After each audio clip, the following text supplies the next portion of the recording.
Welcome back to Straight Facts on Tuesday. I've got Dan Potts here. I've got LB in the house. How are you, gentlemen? You both well? Yeah, man, really Good, well. man. Mad 48 hours, but it's all good. We got another fucking match tonight, man. Yeah, you It's have it, crazy, bro. No Hey, rest it's for the wicked, crazy, bro. man. No rest for the wicked, man. I know, it's crazy, man. Big up, though, big up.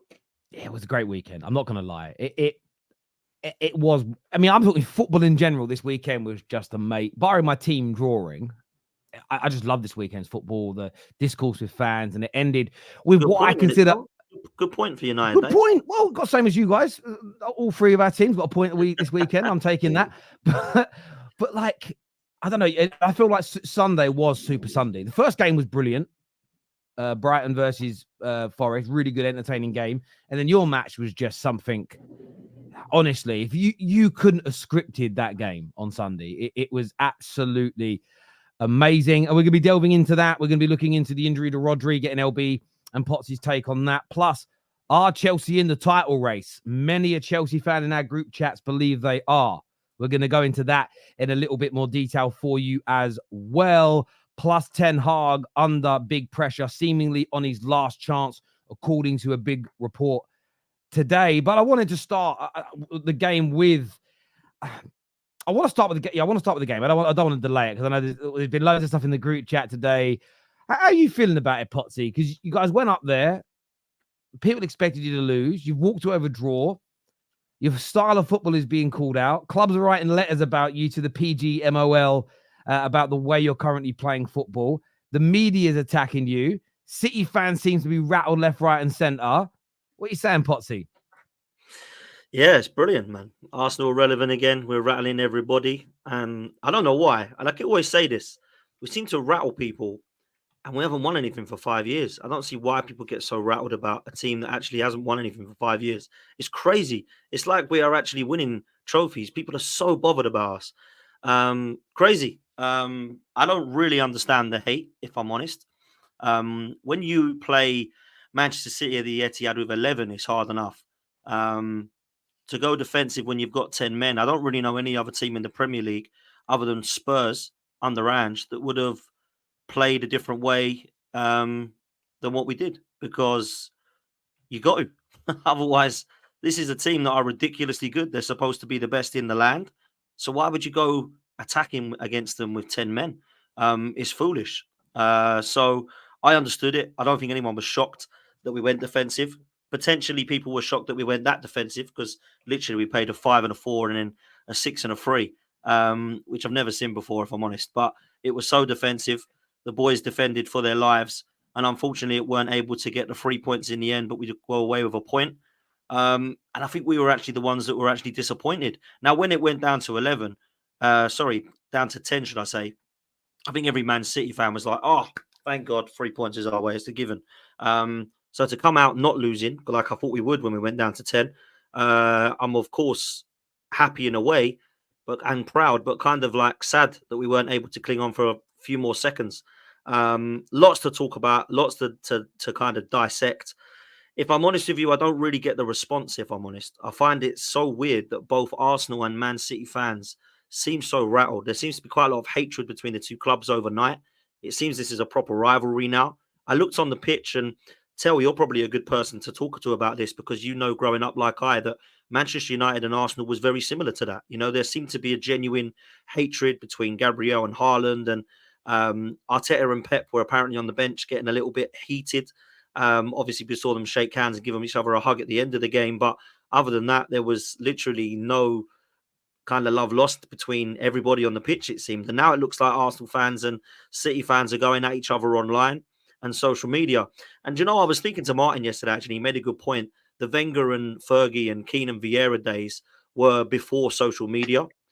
And I'm really interested to see if there is going to be a genuine Wenger and Fergie potential rivalry, what that might look like now with social media involved. I thought it was a really good point because it could get quite nasty.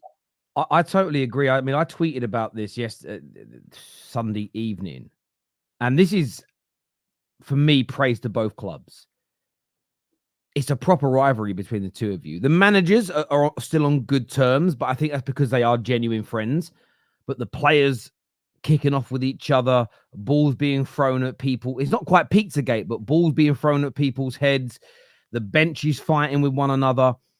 For me, I can't talk for other leagues. I don't watch them with the same regularity I did the Premier League growing up.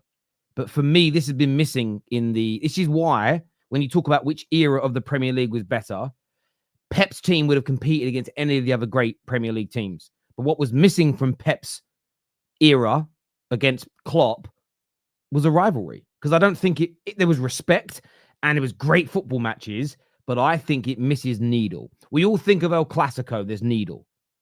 You know, you're talking Fenerbahce versus Galatasaray, there's needle. The Glasgow Derby, the rivalry there's needle. There is not a rivalry in any European league that doesn't have needle to it. And that was the only disappointing thing with the Liverpool one. It was a little bit too friendly, if that kind of made sense. And the only thing I'm gutted about with this rivalry is that my team isn't involved in it. But this is going to add to that. I think that's why there's been such fallout after the game. When you've got Bernardo Silva talking about, well, maybe it's because they haven't won trophies. It just feels different. Liverpool came here and did things differently. I'm not even hating on the guy. I get why he's saying this because he's rattled by it. Every single manager I've ever heard talk about the game doesn't want to be praised by the other manager, another team after a game when they've beaten that side or stopped that side. They almost want you to be a little bit narky with them because it means you've got under their skin a little bit. I've seen lots of City fans online do it. LB doesn't, to be fair. This sort of like, do you know what? Inter Milan were cowards. I love it when teams come in here and attack, and we beat them 5-0, but fair play for them for opening up and trying to beat us in that way. And I just sort of sit there and think to myself, I'm not falling for it.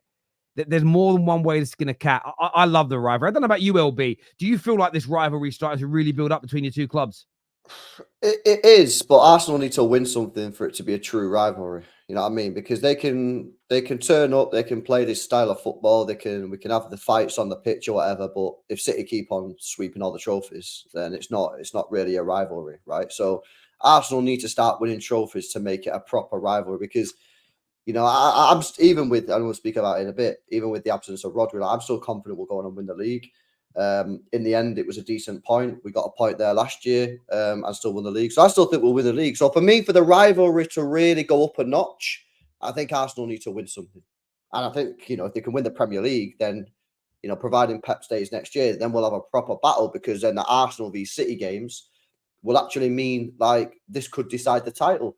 As I still think most people probably still have City for the title. I still think even though Rodri's gone, I still think people will probably have us as favourites. So, yeah, there is a bit of a rivalry there on the pitch. All I've seen in the last 48 hours is City fans saying Arsenal are rattled and Arsenal fans saying City are rattled. I'm certainly not rattled. I'll take the point. We scored in the 98th minute equaliser. You know, if anything, I think Arsenal probably was a bit more gutted than City because they were seconds away from winning the football match and didn't. But yeah, it's funny. I've seen Arsenal fans that are rattled. I mean, they're still speaking about the referee today, even though the game ended on Sunday. But at the end of the day, it is what it is. We take a point, we move on. Like, it is what it is, man. But yeah, the rivalry's there. I think Arsenal need to win some stuff, though, before it's a proper rivalry. Do you get why we set up like that in the second half, LB? Because, you know, someone compared it yesterday, and I thought it was great, to when Tottenham went down and got red cards against Chelsea, and Ange just kept playing the same way, and they got battered, and Jackson got a hat-trick. Like, can you imagine if we did that at the Etihad? Like, Haaland would have an absolute field day. Listen, I'm sure City fans would have loved to have seen it, which is perhaps why some of them are rattled about why we set up that way, and it was frustrating to get through us. But surely people can understand why we did that. Listen, I understand why you did it. Like, I don't think we would have done that, but that doesn't make my club right or my opinion right or you're wrong. Like, at the end of the day, you played 45 minutes against the best team in the country and come away with a draw. Like, you probably should have lost based off of that. I just think City were really poor in the second. I'm going to tell you straight. I think we were really poor in the second half. I dismiss this whole thing that Arsenal defended magnificently. I thought you did what you needed to do, but I thought we made it easy for you. You know, for the full 45 minutes, we had a Kanji, Kyle Walker, Ruben Diaz shooting and crossing. I mean, I'm not being funny. I probably could have defended for 45 minutes with them players in there. So, listen, Arsenal did their job. I think you defended better last year, if I'm being honest with you. I just think that we was really poor. I think Pep Guardiola had a really bad day at the office. Tactical setup in the second half was poor. Substitutions was poor. Starting 11, you can question that as well. So it is what it is. So it's a weird one for me because I look at everything that Pep got wrong on Sunday, yeah, and I go, so to get away with a point against Arsenal when he's got all those decisions wrong is actually not a bad result. But then at the same time, I do think he was there for the taking. I mean, first 20 minutes we was all over you. Rodri getting injured, and then the goal. So after we were rattled, then second 25 minutes in the first half we was rattled. He was on top of us, and to be honest with you, I was fearing the worst, man. And then obviously Trossard got sent off, which was 100% the correct decision. And then we were just trashing the second half. That's basically it. So yeah, in the end, I'll take the point. Not particularly happy with it because I felt the win was there. But it is what it is. What did you make of Michael Oliver's performance from a City point of view? Because I'm being told that he was worse for City than he was for Arsenal by City fans. I literally don't understand why anyone's speaking about the referee. I can't lie, bro. Like, for me, there's literally nothing to talk about. Like, I thought he refereed the game pretty chill, just a standard performance. Trossard kicked the ball away. His foul alone could have been a yellow card, by the way, yeah, because it wasn't a particularly great challenge. And then he kicked the ball away.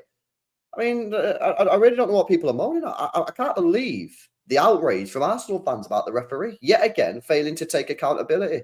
And then Arteta to hug Trossard as he's walking off. This guy's potentially cost you 2 points there.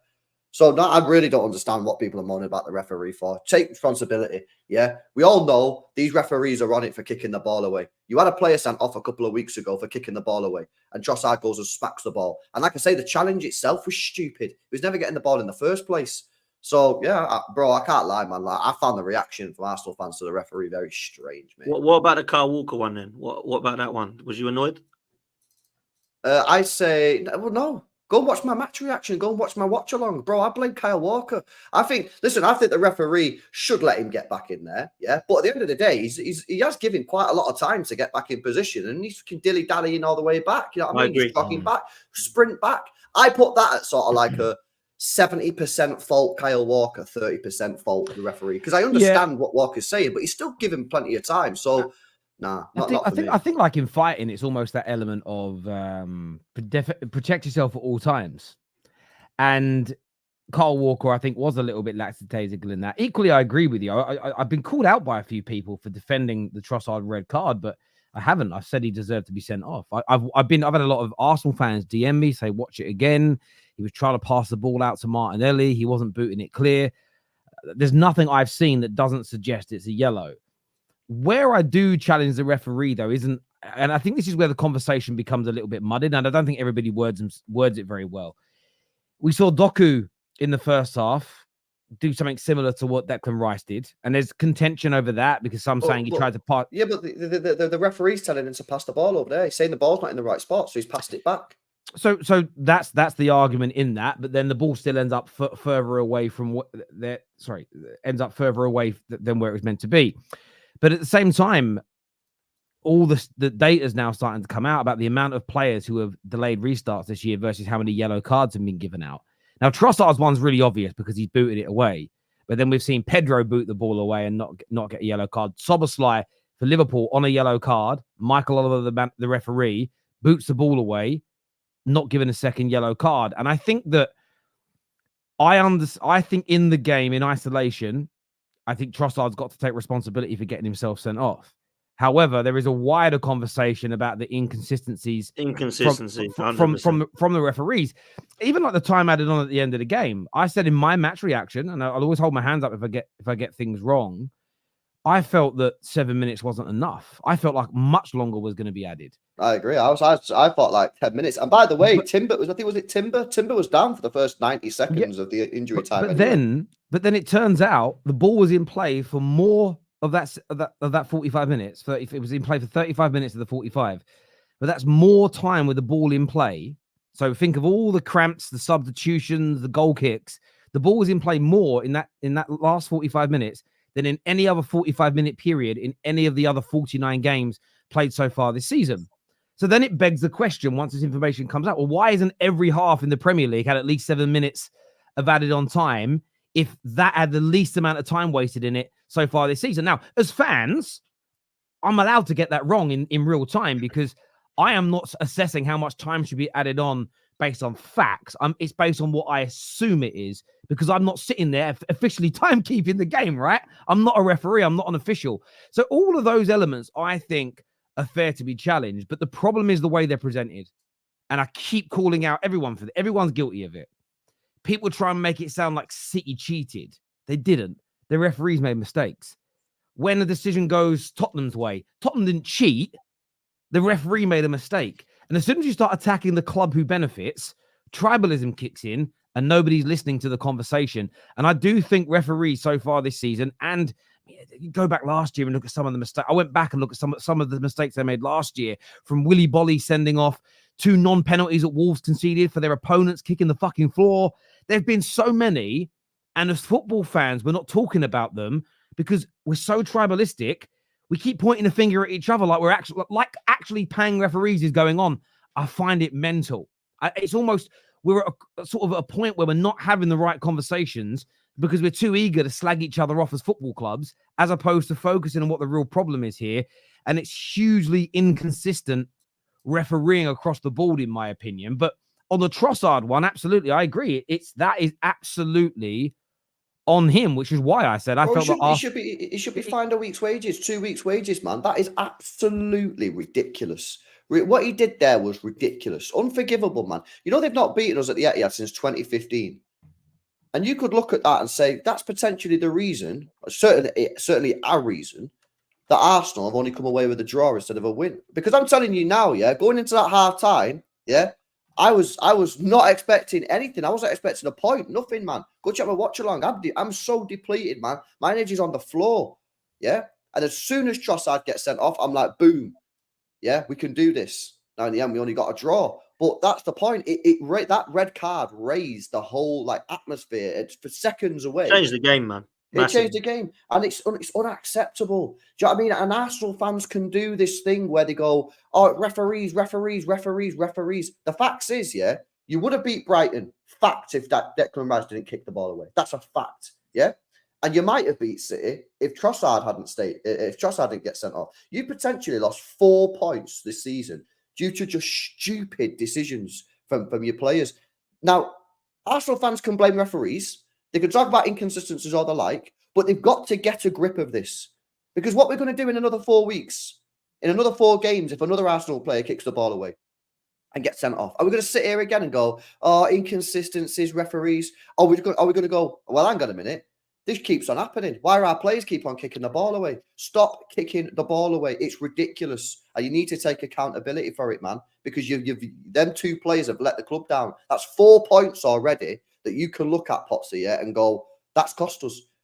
That's cost us. If we beat you by the end of the season by a couple of points, you could look back at these decisions and go, Trossard cost us the league, Declan Rice cost us the league. You can't accept it. And by the way, before anyone starts, I had the same energy last year when Rodri decided to choke slam that guy at Forest. Yeah, so this isn't me just coming at Arsenal. Yeah, when he put his hands around that guy's neck, Morgan Gibbs White's neck, against Notts Forest at home last year, yeah, I cooked him on my match reaction as well. Players, yeah, sometimes, I know they're only human, they make mistakes, but they've got to be called out for it. Sometimes they do daft stuff, and when they do daft stuff, you've got to call them out.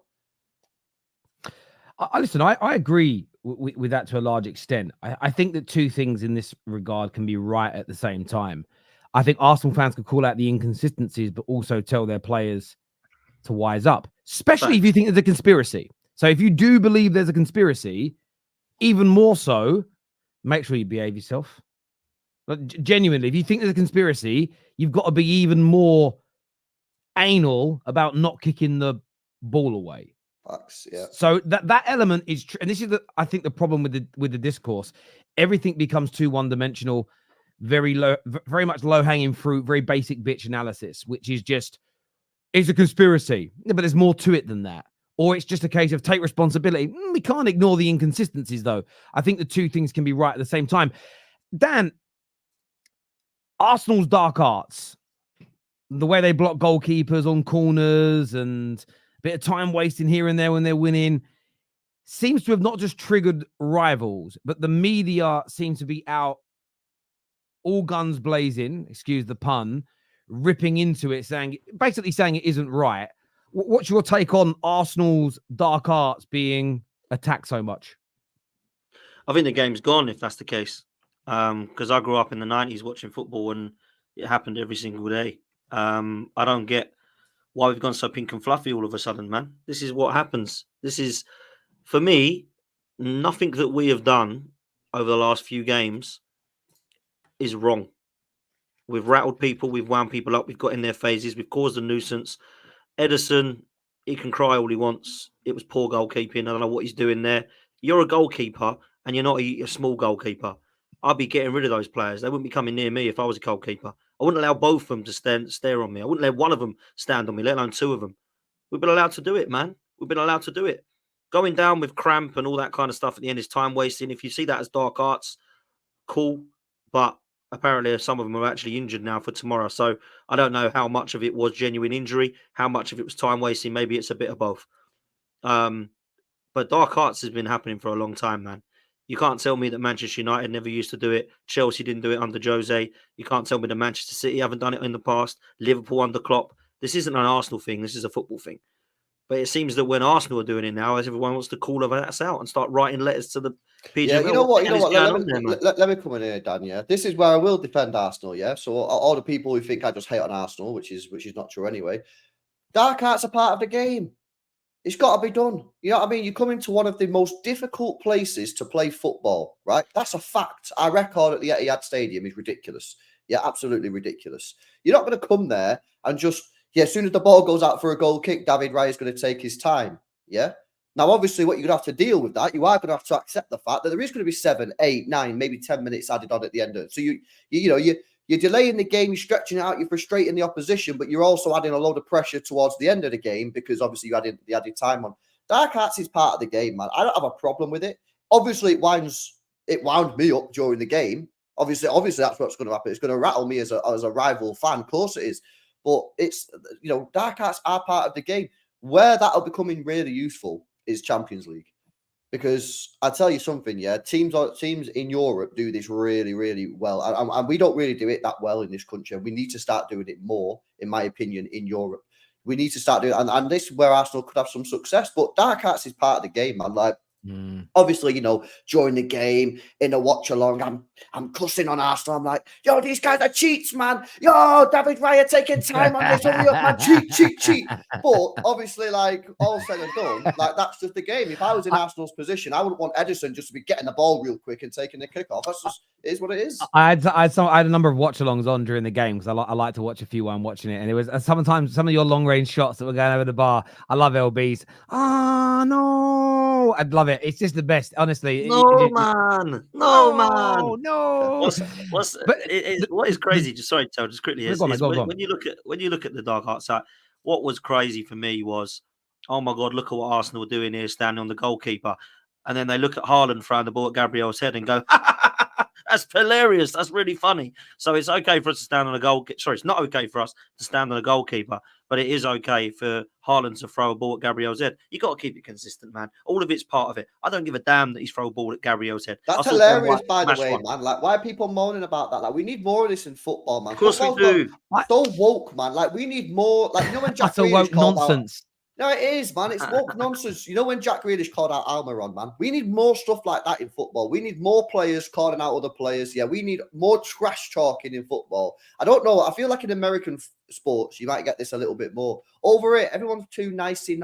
Everyone's 100%. Always so, like, too respectful. Oh, that player's so good. No, he's not. He's trash. That player is trash. Call him trash. Say I'm better than him. And then let's have a little duel. Let's compare G&A at the end of the season, man. We need more of this. Let's be honest, Let's be honest. Sorry, just real quick. Everyone is already so buzzing about City going back to the Emirates because either Haaland's going to dunk on Saliba and Gabriel, or Gabriel and Saliba are going to dunk on Haaland, and the loser's going to have to hold that.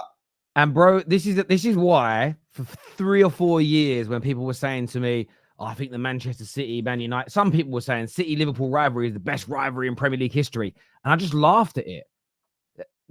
You're seeing now. Everybody, every neutral, every Gooner, every City fan is buzzing for the return fixture. We all, as neutrals, I'd love to see you guys get each other in a cup game now because there's some animosity there. There's always been animosity between City and United, but as soon as Fergie mentioned noisy neighbours, it made every game a little more special. As an example, obviously, and you need that. The only thing I'm not calling out, you're right.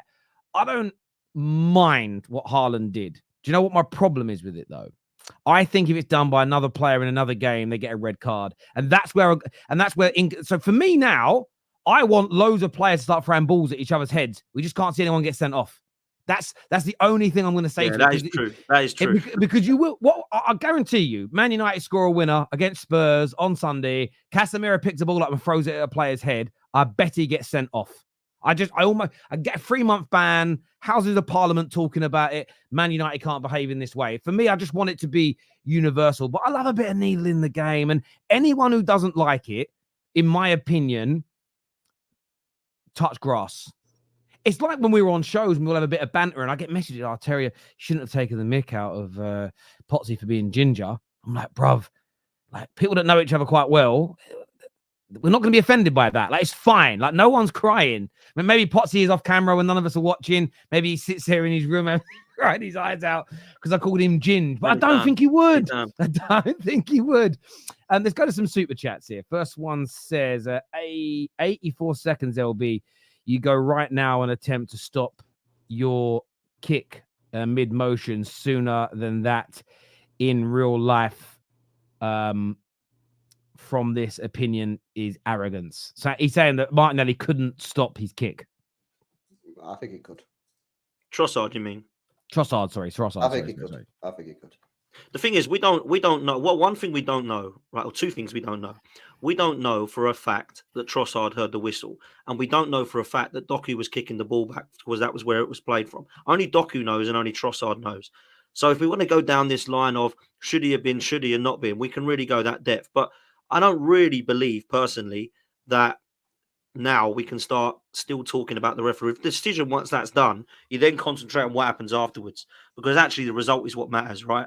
The result is what matters at the end of the day. And it massively changed the game. Of course, it was a huge, huge incident. Should he have been, should he have not been? Is there lack of consistency? That's fact. Not just the Doku one, but actually the whole weekend. I've seen over the last couple of weeks, since Rice and Trossard have both been sent off, I've seen players getting away with doing much worse than what Rice and Trossard have both done. Szoboszlai was obviously as bad, if not worse, than Trossard. Already on a yellow, nothing happens. I've seen Dalot throw the ball. I've seen people brush across the ball. I've seen people boot the ball. I've seen people nod it. I've seen people kick it, and nothing's happening. So there has been inconsistencies, and we can go on about fouls as well. Martinez at the weekend, I thought was a lucky boy, if I'm honest with you, Tel, for doing that. You know, I was told, mate. That is a very red card. So we've seen inconsistencies throughout. We're never ever going to get rid of that. You saw the Chelsea one. I mean, how can you hold a player's wrist as he's running past you into the box? Mad. And they defend it with, it was only a fleeting grab. Again, I'm petty. And for me now, if I was West Ham, what I would have done for the rest of the game is I'd have just carried on holding on to the arms of Chelsea players. It can't be a foul now. They've got to be called out. Haaland hates Arsenal. I smell another needless vid. Oh, is that a dig at me? Cheers, mate. What's that? It's just people don't like YouTube content, but they watch it all.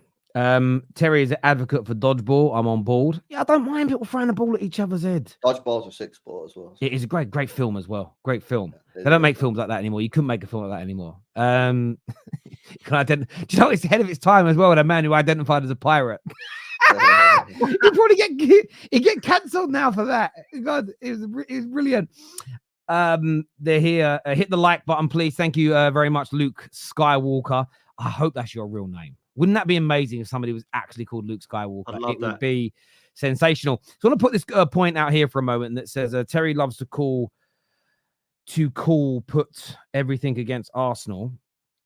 But never mention people laughing at Rodri's injury and never mention Walker being called by the referee. Hypocrite as always. Well, my little friend, I called it out live on air last night in front of 6,500 people, one of our biggest live streams in the past month, that the Arsenal fans laughing at Rodri's injury are scumbags. And I called out individuals that did it, and I've tweeted about it. On the Kyle Walker situation, I said on my match reaction again in front of 12,500 individuals that I thought I understood exactly why Kyle Walker was frustrated and angry. So again, my point is watch all my content before you comment on what I do and do not do, because my friend, you done yourself there big time because you don't watch enough. And I said this to a Chelsea fan earlier who complained about my Arsenal content. I said, bro, but I just went and looked at my last 3 Chelsea videos and searched your name. It doesn't appear that you've watched it or left a comment. If you don't watch all my other content, you don't know what I'm saying, do you? So you can't then call me out if you don't know. Relax. Man City Arsenal is like 2 parents who were friends, but they know their kids hate each other. That's quite good. I like it. Rivalries don't need to be toxic off the pitch. Yeah, they do. They do. They do. It spices things up a little bit, doesn't it? They always will be, man. Again, it depends on what you mean by toxic, right? So I don't want to see fans beating each other up. I don't want to see any crazy violence. I don't want to see leg-breaking tackles. What I do want to see is bits of pizza being thrown. I want to see people squaring up to each other. Do you know what I mean? Do you know back in the day what rivals would do to each other? I learned this listening to, I think Dennis Wise was talking about. Do you know what they used to do? Clubs used to supply the water for the away team at grounds. Do you know what people used to do? They used to go into the changing room of the away team, undo the lids of the water, and they would crush up sleeping tablets and put little bits of sleeping tablets in all the drinks. So it made the players feel tired and stuff. I ain't saying do that. But like there was proper rivalry back then. People would really try and imagine actually spiking people's drinks before games. Wow. That stuff's crazy. Rodri's faking injury only to get an ACL was funny. See, this is just ridiculous. Like, let's not pretend that all of our clubs don't have players that feign injury now. Come on now. Come on. It's not funny in any way, shape, or form. And I don't like City. I'm a United fan. A difference between this and last season, Arsenal were defending for a lead rather than for the draw. Yeah. Yeah. Factually true. Factually true. Yeah, factually true. Can't be debunked. Take responsibility, but take none of your own players delaying games and getting nothing called on them. No consistency. Who's that for? Me, is it? I think it's more an Arsenal fan saying you don't take. I don't know, actually. I don't know. That's for take responsibility, but take none for your own players delaying the game and getting nothing called on them. Maybe that's a LB, but I don't quite get it. Adia. I don't quite understand Adia. Maybe that was not in the chat, bro. What you mean? Yeah, thank you, brother. It's people saying it's for me. I don't really get what that means. Yeah. LB, stop, bro. Doku not held accountable. Haaland throwing the ball on effing purpose at Gabby's head. He threw his ball on his head. It's hilarious, bro. Do it more. Trossard card, that's fine. City didn't get an effing thing. LB is on a different planet. No, but Sonny, what you talking about though, Sonny? Like what are you talking about? Like we have valid claims, right? I'm not even getting it like into the referee because I actually don't really speak about referees that much for City because I try and hold my team accountable. But a lot of my fan base feels that the referee was out of order on the first goal because Kyle Walker wasn't back in his position. I've not moaned about that, so I don't know what you're talking about on a different planet for. Yeah. People are saying Edison was fouled for the second one. I've not spoken about that once. I'm talking about the fact that Kyle Walker was a terrible defender for the second goal. I don't really understand what you're talking about, bro. Like, and the Doku thing, the referee's telling you're not taking the free kick from there, so Doku's kicked it to where the referee's pointing. Bro, it's like, again, you're deflecting. Do you get me? You're deflecting. And then what you try to do is say, oh, well, I've got no problem with the Trossard thing. You clearly do have a problem with it because you're hating for no reason. Facts, bro. So, Terry, you're saying it's Arsenal hate. Is it an illness? Well, look, I said it before. Look at the media here, right? The media outlets kicking off at Arsenal for dark arts. Same media outlets over the years. This isn't just now. Praising Fergie for the dark arts, Liverpool for the dark arts, Newcastle, Jose.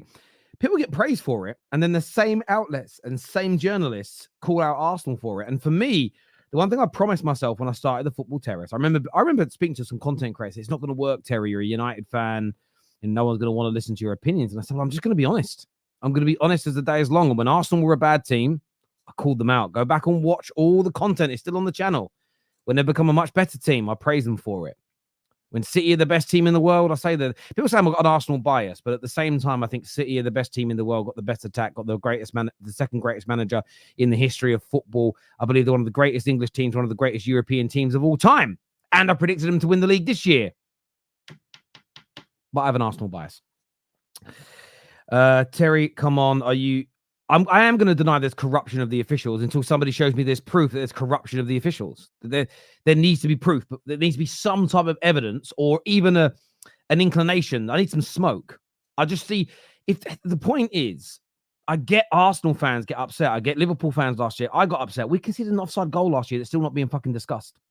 Bruno was booked a week ago. It's not been discussed. He got booked for delaying a restart before the whistle was blown. And still, it hasn't been discussed on television. But I don't believe they're sitting there in a room going, we've got to screw Man United over. I don't believe so. I don't believe it at all. Also, can I just say, like, why would all these referees be corrupted against Manchester? The Premier League are trying to kick us out the league. It makes no sense. So all these people say the Premier League wants City to win the league actively while the Premier League are trying to kick us out the league for the 115. I mean, come on, wake up, man. There's no corruption. The referees are just trash. They're trash for everyone. Yeah. No, I totally agree. And again, if there's a red cartel, how can there also be a conspiracy against Arsenal if they run the league because they're the part of the red cartel? None of it exists. It is literally a myth. The whole like flat Earth, like the Tooth Fairy, the whole thing is a myth and an excuse from people. Haaland did not get a red card for stupid decisions. He could have picked. Did he get booked for? He got booked for his bars, didn't he, in the second half? But other than that, yeah. Arsenal have a discipline issue. Too many red cards. Would you agree with that, Potsy? You've had a lot of red cards in the last 4 or 5 years. Yeah. I think some of that's been. We've got to try and learn the lesson from. I think some of it's been youngsters getting rush of blood to the head. Some of it's been stupidity. Some of it, you can debate whether they were or weren't. If I'm honest, Michael Oliver has sent 7 of our players off now. That's crazy, more than anybody. And if you go through those red cards, some of them were definite reds, some of them were very questionable. Some of them I've never seen again. I mean, Martinelli got sent off against Wolves for 2 yellow cards within quick succession. He hadn't even been shown one, and he just went, there you go, I have 2, now you're off. I've never seen that again in football 3 years later. You have once more. Delot got sent off. Yeah, Delot. Because he swore his was weird against Liverpool. His was weird. He got sent off, but he swore more than once in the same sentence and basically got 2 yellow cards for the swear words. It was mad.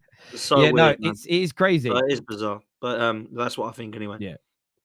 This here says, okay, fair point. So when is the ref going to be accountable, especially when you don't get to do it to others? So let me come on this, because that is what the Arsenal fan base are going on about. They are basically saying that, absolutely, by the letter of the law, Trossard has to get a yellow card, and every Arsenal fan's agreeing with that. However, what they're not agreeing with is that it can't be. It's whenever some of the referees decide. It's like, I'm not going to give one to Szoboszlai, but Trossard 100% is getting one. I'm not going to give one to Dalot, but Declan Rice is definitely getting one. So then it starts to feel like when it's an Arsenal player, it's a red or a yellow, second yellow. When it's other teams, they just get away with it. That's what people are saying. That is where people are coming from. This is an interesting one. It says, LB, is there audio of the ref saying Doku kicked the ball? No, but the referee's literally... I don't know how people haven't seen this, man. The referee's literally pointing away. He's saying, take it from over there. Yeah. Do you know what really could help all of this, though? It's just by them letting us hear what the referees say. Like that, the referees are a bunch of melts, man. I get you. I still think they edit those things before they even release them. I really do. I think there's something that's not right about it. Why does it take? You'd have a huge decision, and it takes 2 weeks to talk about it on a TV show. I told you. I said this. Yeah, this is what should happen. Right. This is what should happen. There should be on the Premier League website. Yeah, there should be there should be a section on the website where it has every game. Right, you can click the link, so you can go on. It's got all the Premier League games from that weekend. It's got City versus Arsenal. You click it, and it's got every single VAR interaction between the VAR official and the referee. You click it. You don't have to sign up to no account. You click it. You can hear the interaction after the game. Every single one posted on there. That'll improve transparency. Everyone can go and listen to it. They'll be able to take learnings from it, but they're not going to do that. Yeah, because the referees are so trash. So my point is, stop worrying about the referees because they're trash for everyone, and focus on yourselves. That is true. Honestly, that is the best approach to have, because Arsenal fans can keep moaning about this, but nothing's going to change, lads, because the referees are just bad. No, I'll tell you why you're right as well, because the reason we cannot go to a game, the minute you say the referee you haven't played well enough to win the game. That's just a fact. Whether you're Newcastle, Fulham, Villa, Arsenal, or City, when you say the referee that means you haven't done it. Like, and I said this at Brighton when Declan Rice got sent off. We need to look at our missed chances, not the Declan Rice sending off. Now, the thing that happened on the first game against Wolves, Kai Havertz was getting throttled on the floor. Nothing happened. No one cared about it because Arsenal were 2-0 up and we won the game 2-0. Nobody cared about it. If that was a 2-2 draw, we would be complaining that Kai Havertz was strangled and should have got a red. So the other guy should have got a red card. But it didn't happen because of that. The lack of consistency is crazy. You know, Michael Oliver says, I didn't really want to ruin the game, so I didn't send Kovacic off last year. Didn't want to ruin a great game. Well, we ruined that game yesterday, though. So why did he not send Kovacic off, but he sends Trossard off? Do you know what I'm saying? So there's so much inconsistency throughout the same referee and other referees. I totally agree. Like, one of the things I was talking to somebody about yesterday was very similar to what you said, LB. It's almost every game, and it should be so quick to do because you can do it during the match. Every time a foul is given, the referee probably already says what he's given it for because he's talking to his assistants. That's for this. I don't know what it is. Doku, stop delaying the restart. You know, whatever it is, and they know it. Then we'll know. Then we'll really know. We'll have data that shows, well, actually, there's been 122 players so far this season that have delayed restarts, but only 5 have got bookings. Then you can. But what I think it would. The thing is, I know why they don't do it because they don't want the transparency because they want to cover their mistakes up. But the crazy part about it is, they're. I don't think they realize because they're so dense and they're so ignorant and they're so closed house and nobody else can get involved. Is it would improve what they do because it would make them, I will be outed here for making these mistakes. I don't know. It just makes you more conscious of making the right decision, but they're not going to do it. I also think as well, right, that let's be honest, yeah. Since the introduction of VAR, the refereeing standards have just gone downhill.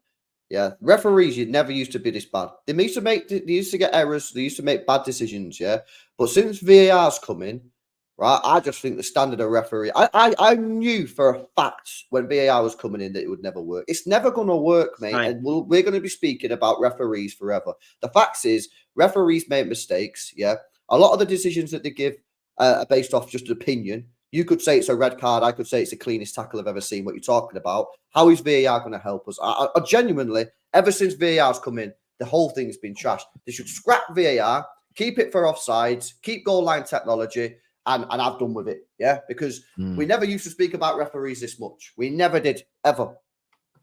Listen, I think you make a great point there, mate. I really, really do. Did you see ESPN FC say Arsenal is the new Atletico Madrid? Mate, I'll take that in certain games. Trust me. If that's take true, every gooner that wants Simeone should be buzzing their tits off at that. Absolutely, Terry. Absolutely. Doku not carded. Silva jogs the ball 15 yards, not carded. Yeah, to be fair, that was another one, actually. If you go watch that one, Bernardo does do that. Yeah, that is another one that was on there, to be fair. LB coping hard. City couldn't beat 10-man Arsenal, is what Dio says. Cautions for delaying the restarts are surely one of the easiest rules to be consistent on that doesn't require much interpretation. You are right. It's very, very, very black and white. It's and the thing is, we as football fans know when someone's delaying the restart, but it's also about being sensible because Jesus delayed a restart, but he kind of delayed it for the right reasons because he's not allowed to play without his boot being on, and the referee is meant to allow players time to put their boots back on. And he's basically saying, no, wait, you've missed something. You've not noticed my boots off, and he's still got books. And that's where common sense has to come in as well. He wasn't. I don't know what Jesus is doing there, though. He needs to just clear his lines. I don't know what he's doing going backwards. Oh no, that bit was a mistake. There's no doubt. But then you could argue it was a foul because his boot only came off because his foot got trodden on. But yeah, no, I get you. You mentioned before that live matches on England's TV, referees do stupid decisions. Well, it's interesting because the first weekend back and this weekend just gone, the 3:00 games, barely anybody got booked. Nobody got booked for delaying restarts. It's only been the televised games where they're doing it. There's something about it that smells off to me. I think that super chat meant Arsenal is still top of all the time wasting figures in the league. Well, they're not. City are top for the longest time to take goal kicks. That was put out today. But Arsenal are top for everything else. But equally, Arsenal have been away against Spurs and against Villa and against Man City. So this, I would say, give it another. I look at most of the stats at the moment, like the league table. It isn't a fair reflection of how good and bad teams are at the moment. Depends on who you've played in your opening games. You've got to get 10 to 15 games into a season for all stats to start to look fair and normal. I'll give you an example. Haaland is tracking towards scoring 152 goals this season. That's not happening, is it? Well, you wouldn't have thought so. So you've got to let things settle down before we start to judge the stats too much. What's your Premier League combined? We'll come back to that one later. We'll save that one. City was not crap in the second half. Arsenal made City look like crap. That's BS. Cut off We all was the rubbish. passing lanes and forced City to shoot from outside the box. Nah, we was rubbish. Pep got it wrong. There we go. Thank you. LB, rivalry is more than trophies, though, don't you think? Yeah, but trophies make it more interesting. So this is all great, but if City keep winning the Premier League and Arsenal don't win anything, then the rivalry is only going to go so far, isn't it? Yeah. So one of the reasons why the Arsenal United one was good, because Arsenal won the Premier League. And then when the next time the Arsenal played United, you knew that game was actually like stuff was on the line. Like you needed to win the game because you don't want the other team to win it. If this keeps happening, where the players are clashing on the pitch, the fans are clashing on online on social media, but City keep on winning the Premier League, I think the rivalry. Do you think you only got a rivalry with Liverpool once they won the Premier League, or do you think there was one before they did? There wasn't a rivalry really on the pitch as much. It was more an off the pitch rivalry. The fans didn't like each other. But Liverpool set the precedent for there not being it. Liverpool tried this thing. It was very clever PR. They're the best at it. When you guys won the Centurions, I think you then retained your title. They did this thing of, we think this is the greatest Premier League team of all time. I didn't think it was at the time because I think it's more about a body of work than just points records. But Liverpool did it and they spent 2 seasons praising them. And I think it's because they felt they were eventually going to challenge you and maybe pip you to a title. And I knew back then what they were doing. They were setting the planting the seed for, well, if we can make the world say they're the greatest ever team and then we surpass them, we become the greatest ever team. And I think when you start off a rivalry with, oh, you're amazing. You know, like when girls post on Instagram and all their friends like, oh my God, Slay, oh Queen, oh you look amazing. They also say it's similar. That's what basically Liverpool and City were doing to each other in those years. It was an awful rivalry when it was.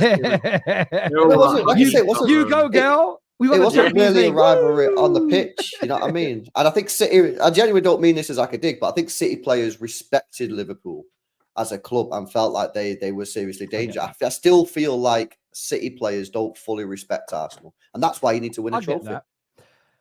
How big an impact, Potsy, do you think Rodri's injury is going to have on the season? And do you think that makes Arsenal favourites now? I don't think it makes Arsenal favourites, but it's massive for Man City. Like we saw straight away when he came off, I thought Arsenal looked the better side. I mean, certainly Man City didn't look like they did in the first 20 when he was on the pitch. I thought this could have been a hammering at one stage when Haaland got the early goal. I feared the worst. Thought they were so much better than us with him on there. And I must say, last season, correct me if I'm wrong, but they had 4 games without him and they had 1 win in 6 or something crazy like that. For me, I can clearly see that they are a worse side without him. They are absolutely over the moon that they got Gundogan back, that's for sure, because without him, they really would be screwed. They'd be playing Calvin, wouldn't they, whoever it was there before. So, look, I think they'll probably play now a double pivot of Kovacic and Gundogan. Maybe Pep will come up with some madness. Maybe LB will tell us what he thinks will happen. But they're going to miss him. He is absolutely phenomenal. He is the only player in the world, in my opinion, right now, which is absolutely guaranteed to be like, there's no debate in how good this guy is. Because people talk about Haaland in kind of disrespectful ways. Clearly the best striker in the world. Some people say, but he's not as good as Vinicius Junior or Mbappe and all these guys in terms of footballers. Rodri is hands down the best in the world, in my opinion. There's no debate in that. And they'll miss him. They will miss him. I think, if I'm honest with you, a lot of people will say that Odegaard is a miss and like that, but him being out for the whole of that season now, that is mad. And look, I think Arsenal have got to win the league now. I really do. I think Arsenal got to win the league because I think City will drop points anyway with Rodri. But now I think they will actually have some more games where they might drop some points. I think Arsenal have to win the league. They absolutely have to win the league, man. Like there's no excuses now. Like I know we're out with Marino and Odegaard injuries. We absolutely have to win it. I didn't think we've done enough in the transfer window. I said that. I was quite vocal about that in the summer. But with Rodri going out, it is a huge, huge miss. But I don't know what LB thinks. It's a miss, so it's like, bro, that literally the worst fucking player that could have got injured, let's be honest. And it's an ACL, and it come like what days after he was talking about like, you know, potential injuries for other playing. So it's crazy really how it's happened. But listen, it is what it is. We've had bad injuries in the past. Kevin De Bruyne last year missed half a season. Kevin De Bruyne missed a full season back in 18-19, I think it was. We played without a CDM. We've played without a striker.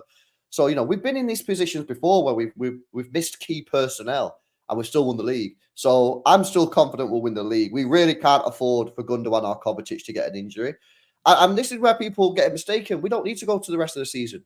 We need to get to January. Because we can get to January, and things are not looking too rosy. There is a transfer window there that if we need to, we can go into the transfer window and make a purchase. So, let's get, I think I've worked it out yesterday, It's like basically like 19 games, including what we've already played, Premier League games to get to January the 1st. So we need to get to January the 1st in touching distance. We don't need to be top of the table. We don't need to be 10 points clear, 5 points clear. We need to be within 5 points of Arsenal or Liverpool, whoever's top of the table. And if we do that, we get to January. Let's make a decision. Do we need to go into the transfer market? We only spent 25 million this summer. The money's there available. Yeah, everyone's paying more and more money for the ticket prices. Everyone's paying more and more money for the merchandise these days. If we need to go and buy a player, go buy a player. Go and bring him in. So, like for me, it's obviously mad disappointing and it's going to make us weaker. There's no doubt about that. But we only need to get to January the 1st. Yeah, get to January the 1st. Let's assess where we're at. Do we need to go into the transfer market? Yes or no? If we do, go buy some. Would you rather, LB, an ACL to Rodri or an ACL to Haaland? Would you swap for Haaland if you could? Oh, bro, that's a disgusting question. It is, but I'm kind of thinking, what is the biggest loss? Is my point. You know what, bro? Because we don't have a backup striker, maybe Rodri, and we do have Kovacic and Gundogan. But yeah, that's a disgusting question. Please don't ask that. It's horrible, man. But I'm looking at it thinking, who is the most important player at Man City? I always thought it was Rodri, but is it Haaland? I do think it. It's a weird one because it is Rodri, but because Haaland started like this on fire this season, and we don't have a backup striker. Haaland's the only. I mean, you guys are scoring goals, but it's only Haaland that's scoring. I know, John Stones picked up a goal, and I think somebody else got 2 other players on 1 goal. It's Kovacic has got 1, but it's Haaland's goals or basically nothing at the moment. So, do you know what's interesting? You are right. You get to January, buy the right player, and it should be okay. But I think this is where Arsenal have got to, and Liverpool and Villa. I think they've got to look at this as a potential opportunity, not focus on City's results, but focus on trying their best to win every game between now and that January period, seeing if they can create a gap.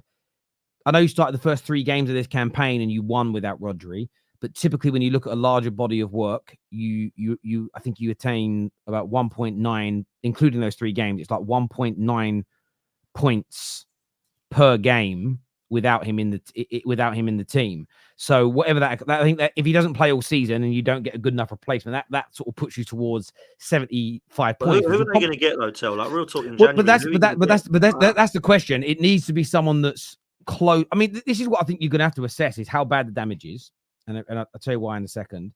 But the player has got to be able to move the needle. The player is like Zubimendi or something like that, isn't it? It's got to be that level. Zubimendi, Bruno Guimaraes, somebody. I think it's got to be, but I also think it's got to be someone of that level because what is Rodri? 28, 29? 28.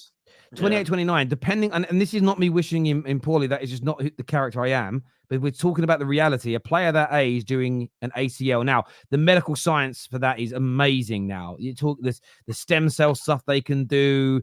It's not like it was 10, 20 years ago. But he may never be the same player again because of the age that he is at. And I think City is such a well-run club, they'll be aware of that. They won't publicize it. They won't buy Zubimendi and say, well, look, it's a long-term replacement for Rodri now he's had the injury. But City will think of that. It'll be behind closed doors, and they have to because you have to protect City's future at the same time. And I think the reports are that Zubimendi regrets not leaving in the summer already. I'd consider going and getting him. The question is, you know his release clause? Do you know release clauses? Are they only active in the summer or are they active in January? I think they're active all the time. You just got to pay the cash up front. But that's you guys got the 50 money. mil. I mean, it's not even that much money. It's not that much money. It's not. And he plays for Spain, obviously back up to Rodri at Spain, and he'll play for Spain now that Rodri's not there. So yeah, he's someone that you could go and get. You don't have to negotiate. Just go pay the money. And yeah, like you say, apparently he regrets. I mean, he was always going to regret not going to Liverpool, let's be honest. You could go get him. You could take a gamble on Adam Wharton if you wanted to gamble on him, but there's no release clause, could be tricky, and there's no guarantee that he'll actually be any good because he's still well inexperienced. I don't think he was particularly great against United. So, Yeah, but there are players out there, man. You know what I mean? At the end of the day, if we're in a desperate situation, you've got to pay the cash. People say, oh, no, don't overpay LB because, you know, you don't want to overpay. Well, if the season's like going down the Swanee, mate, yeah, and you're looking at going like, oh, we're not going to win the Premier League, we're not going to win the Champions League. Would you rather overpay by 20 million and actually be able to win the Prem and the Champions League? Or would you rather just say, oh, you know what, we won't win anything this year because we don't overpay 20 mil? And you're bang on. And you're bang on. Overpaying is only a problem if you're buying the wrong profile of player and you're consistently overpaying for players that are not right. You're better off, in my opinion, spending £80 million on a player that's on your list that you're going to buy anyway, getting them in the January, than you are spending £40 million on a panic buy because you just need to fill a hole. That is false. It's like when you buy crap tires for your car. Cheap is expensive. Cheap can be really expensive. So as long as it's someone you want, who's part of the plans, is already you've already got Rodri's replacements on a list because that is how Chelsea City operate. 100%. So it's about looking at that list and saying who can we now go and get, and if Zubimendi's there, Guimaraes, if Wharton's there, they will all want to join Manchester City. The only thing that could be a problem in that is the outcome of the court case. And I suppose that's the only... Yeah, but that's irrelevant because if we get fucking relegated, then this whole Rodri conversation is irrelevant anyway. No, I hear you, but that might be the only... Maybe it won't be the first... Again, if you were a player, it depends on what gets reported. If I was a player 1st of January and City wanted to sign me, the first thing I'd be asking my agent is, well, we've got to find out how this result's going to... Because you wouldn't want to... Well, because even if you signed a 5-year deal, they're not going to be able to keep you if it happens. So, but aside from that, yeah, I think you guys get to... But I agree with a lot of what Potsy's saying. I think Arsenal... Not just Arsenal, but I think Arsenal and Liverpool and slightly Aston Villa should be putting a bit more pressure on themselves now. If you look at, historically speaking, look at the facts, City get less points without Rodri because he doesn't just do what any other... There are only 1 or 2 other DMs in the world that I think can do what he does. He's that good that you're always going to feel that when they... It's like if Haaland did get an injury. You can't replace Haaland with anybody. No one's as good as him up front. That's the problem when you've got the best players. And I think the other teams have got to try and capitalize on that, be ruthless. And if they can create a 3, 4, 5, 6 point gap in that period, then give themselves an advantage because we know how well City end the league. So I think you guys have got to jump on that like a bitch in heat. And that's a dog reference, not a human being reference for anyone who's wondering on there as well. Speaking of challenging for titles, Don. Oh, here we go. That Don. It won't be Thong, but Thong Don. The Thong Don. Don Luginal reckons that Chelsea should be looked at as a top team in the league now. So since Boxing Day, they're the 3rd best team in the league. He thinks they're the 3rd best team in the league. He spoke earlier on in the season about maybe being title contenders if everybody stays fit. They're now looking at Jackson, who's one of the best non-penalty goal scorers in the Premier League. Have we all misjudged Chelsea? Are they a much better team, LB, than you gave them credit for at the beginning of the season? And should we be looking at them as a cert for Champions League and maybe an outsider for a title push? Absolutely not. Yeah, absolutely not, man. I mean, what are we doing here? I mean, have some respect. Have some respect, man, for the likes of City, Arsenal, Liverpool. Yeah, them 3 teams, we are certified. You want to talk about certified top 4? Them 3 teams are certified top 4. They're the only 3 teams in this league this season that are certified top 4. Yeah. So to say Chelsea is certified top 4, that means you've got a certified like whole top 4. That means everybody knows, yeah, what the top 4 is going to be. So if I said to you, put all your life savings on City, Arsenal, Liverpool, Chelsea being in the top 4, you wouldn't do it. Whether you wouldn't do it, that means it's not certified. Yeah, Chelsea have a good chance of getting top 4. I still think they're going to miss out because they didn't get a striker. I think they can get it if their attacking players fire on all cylinders. Yeah, but I think come the end of the season, lack of a striker will cost them. I'm not saying they can't get top 4. I just don't think they will because of that striker issue. They're playing very well, yeah, but to say they're the 3rd best team in the country, yeah, is ridiculous. You have some respect for Liverpool, City, and Arsenal, will you?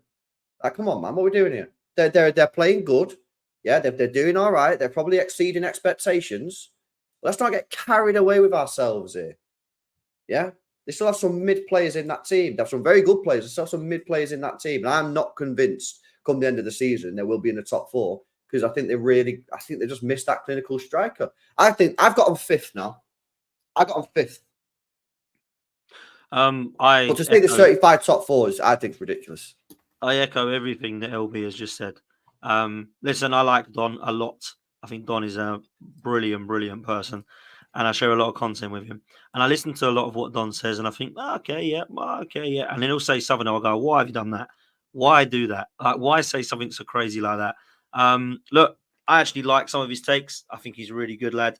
And I actually do think that some of the stuff he said has actually come to fruition. But they're not in a title race. They're not going to win the league.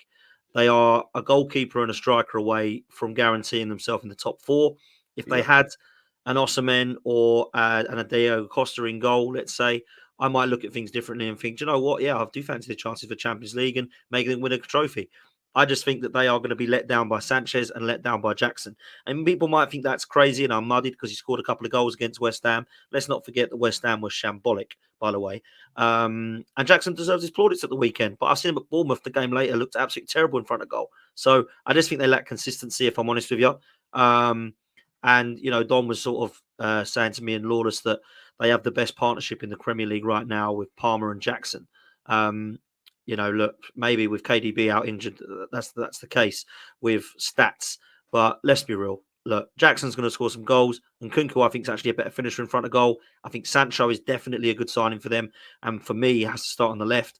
I think Neto will come good on the right. I think Palmer will score goals. If they get the balance right in midfield, Caicedo and Lavia, who I think are 2 really good players, perhaps they can do something to try and get top 4. But I have personally got Villa, Liverpool, Arsenal and City finishing above them. And I, like LB, have them fighting for 5th with Spurs and Newcastle and United and all the others. That's what I think. So that's where I'm at. Look, they get carried away. They're so desperate to be back up there. I get that. I've been trying to get back up there for 20 years and win a title, right? So I get it. I do.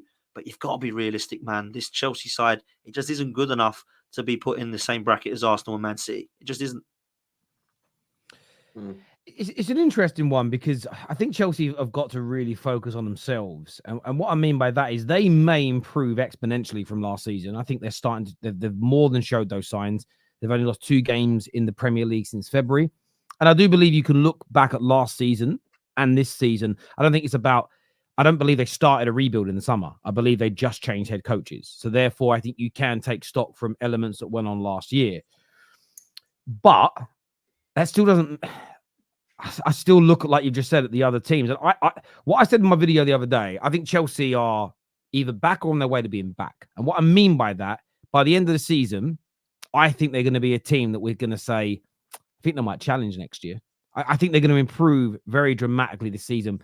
One of the things that stood out to me, I was really impressed with, was Maresca's ability to game manage for such a young manager. They went 2-0 up pretty early and then just let West Ham have the ball in certain areas, didn't exhaust themselves, and just almost very boringly in many ways saw the game out comfortably. And that's sensible. I understand that football is about entertainment, but football teams have to be sensible, especially Chelsea that are going to play about 60 to 70 games this year if they do well. They can't be running at 100 miles an hour for all their games. We're in September. You'll burn yourselves out. And I think a manager of his age and experience, having that nous already, it's just, for me, it's like what's the opposite of a red flag? A white flag to go, Jesus Christ, that's really, really good. I also think you're right. I think once they get their team kind of settled and they know who's going to play where, I think they're going to go from strength to strength. Tosin came in. I just don't think with Tosin's play for them, they just look so much stronger at the back. Sorry, mate, go on. This is where I have to call Don out again, yeah? Because I said if they got Osimhen, I put them in the top 4. Right? So again, Chelsea fans are not going to like that because that's positive. I put them in the top 4 if they got Osimhen. Yeah. He advocated, yeah, not to sign Osimhen for 300 grand a week or whatever because it would break the wage structure. So as a fan, yeah, you're more bothered about your wage structure than getting into the top 4 and improving and getting high up in the table. It don't make sense, man. And I call Don out this every time I speak to him, man. L take, and now the guys at Galatasaray. I genuinely believe that if they got Osimhen, they would get top 4 this year. I think they're not a million miles away. And then you got Chelsea fans out here saying, "No, I would rather have Nicholas Jackson up top." Come on, man, come off it. What's going on? Now, Potsy, man, it's not even funny anymore. No, I do understand, yeah. I do understand. It's funny because they're delusional, bro. It's funny. But I think they're going to turn into a team that by the end of the season we're looking at as really, really serious. I think they're on that. Right? The Jackson stuff I do find interesting though, because he's statistically done very, very well. But a lot of Chelsea fans always say, but you got Rasmus. And I'm like, I quite like Rasmus, but yeah. And last season, Jackson played 44 games and scored 17 goals. And you're raging about his stats. The man you're slagging off played 43 games and got 16 goals. I don't get it. I agree that Jackson's a better dribbler. He's better at that type of football. But Haaland is a different type of striker. So again, you're comparing an apple with an orange in that regard. I just find some of the talk around it really interesting, that stats matter. So when we threw stats at Don the other week, what we talked about stats to do with a player, and he said, I got eyes. I got blessed with eyes. My eyes tell me so-and-so is better. But when it comes to Cole Palmer and Jackson, saying that's the best partnership in the Premier League, I sort of think the stats have it up there, but I don't think it's anywhere near KDB and Haaland. I personally don't think. No, he tried telling me this on Monday, man. It's not at that level. I think you look at Odegaard and Saka in the last couple of years. I think those as a connection. I just think if someone said to me now, again, Cole Palmer's amazing, I'd sign him at Man United tomorrow. I really would. But if someone said you could sign Odegaard and Saka to come play for you, or Jackson and Palmer, but they have to come as a pair, I'm picking the Arsenal pair. I'm probably not picking City's because KDB's age, and I'm thinking longevity here. But if I could make KDB 5 years younger, I'm picking that one every day of the week. But I also said if it was a one-season thing.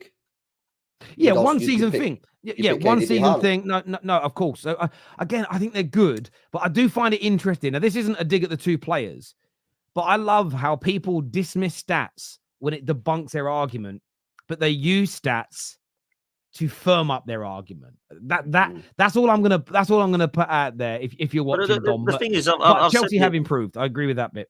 And I've said this to Don, and look, it's fair enough because I actually agree when Don says that Arsenal fans overhype our players. That's true. There's a lot of Arsenal fans, a section of the Arsenal fans think Saka is a world-class player now and that he's one of the best in the world and Odegaard's this and Saliba's that. I get it, right? I understand there's some that overhype it. But you can't then hate on the Arsenal fans that do that and then tell me that Palmer's better than Saka, Madueke and Mudryk are better than Martinelli, Jackson's better than Havertz. But you can't do that as well at the same time for me. Because that's you then overhyping your players and saying that they're brilliant. Madueke's one of the best. I think. To be fair, I agree on the Palmer Saka one, but the rest of them are fair arguments. Like Martinelli's not exactly like a great player, is he? Yeah, but come on, would you have Mudryk over Martinelli? He was the other player. He was the other player. He said. Madueke. I mean, I think they're all kind of mid, but like I think you find. That's what I'm saying. So you find a lot of people though. What's he saying? To take Madueke over Martinelli, I think you find quite a few people. What's really interesting is what I do like what Chelsea are doing as well is there's a story that's come out today. I didn't actually make a screenshot of this for the overlay, but that Nkunku, Madueke, and Mykhailo Mudryk are all basically being told they're playing for their position. They're planning to stay at the football club. If they don't basically stay fit and or improve by the end of the season and become more consistent, they're gone. And again, some Chelsea fans, I saw replies going, nonsense, bullshit. And I'm like, no, but you don't want that to be bullshit. You should want that to be true. You know, this is something I didn't realize about City until Man United fans started doing our research into Barada. But we found a big interview that Barada did when he was at City, and he spoke about how City have this sort of 18-month to 2-year rule for anyone in any position at the club. It's you within 18 months or 2 years. If you're not delivering, you're gone. And it doesn't matter. How is that controversial, though, isn't it, Terry? Like that is like normal. Legit. Like, how this is the every problem business. with too many fans like get too emotionally attached to some of these football players. They get players. sentimental to players. Yeah. And this is what happens with Rashford, right? At United, he has a good year, right? And we all know it's outperformed expectations rather than like that's his level. He has a couple of dead years, but then United fans are like, no, but maybe if we just keep him, we'll get back to that level. It's like, nah, he's just not that good.